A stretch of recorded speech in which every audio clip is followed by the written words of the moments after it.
છેલ્લા કેટલાક વર્ષોમાં આપણે રૂરલ એરિયામાં પણ ઘણું સારું એવું ડેવલપમેન્ટ થયું છે હેલ્થ કેરના મામલે.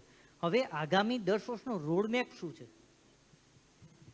આ મેં કહ્યું એ પ્રમાણે રોડમેપની અંદર મેડિકલ ટુરિઝમ માટે આદરણીય નરેન્દ્રભાઈ મોદી સાહેબે ખૂબ સારી વિચારો મૂક્યા છે ને આજે આપણે ગિફ્ટ સિટીમાં બેઠા છીએ એ વિચાર પણ આદરણીય નરેન્દ્રભાઈનો છે.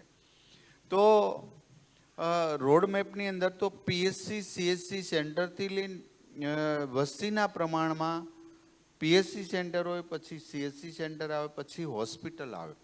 આખી ચેનલ મજબૂત રીતે જોડાયેલી છે ને બંધાયેલી. માનો કે એક તાલુકો છે તો તાલુકાની આજુબાજુમાં 5 કિલોમીટર 7 કિલોમીટર 10 કિલોમીટર સુધીના ગામ હોય છે, જ્યાં આપણી એમ્બ્યુલન્સ લગભગ 10થી એવરેજ 15 મિનિટની અંદર 108 ત્યાં પહોંચી જાય છે. તો આજે ઇમરજન્સીની અંદર એક એક્સિડન્ટ અને એક કાર્ડિયાક, આ બે ઇમરજન્સી હોય છે અને પેરાલિસિસ કે બ્રેઇન સ્ટ્રોક આવ્યો હોય.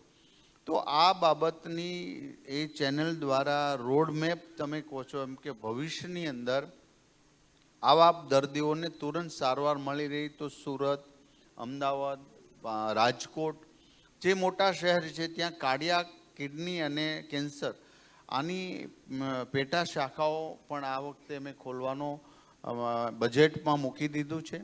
2 મોટી હોસ્પિટલ કે જે અમદાવાદની અંદર અને સુરતની અંદર જે 1500 બેડની હોસ્પિટલો બનશે, જેથી કરીને શહેરની વસ્તી અને મોટા સેન્ટરોમાં જ્યાં એમને કિડની, કેન્સર જેવા ગંભીર રોગો માટેની સારવાર મળી શકે. આજે ગુજરાતની નહીં પણ ભારતમાં સિવિલની અંદર કાર્ડિયાક પણ નંબર 1 સેવા આપી રહ્યું છે. એ જ રીતે કિડનીના ટ્રાન્સપ્લાન્ટ માટે પણ સૌથી વધુ જો થતું હોય તો અમદાવાદની સિવિલ હોસ્પિટલમાં થઈ રહ્યું છે.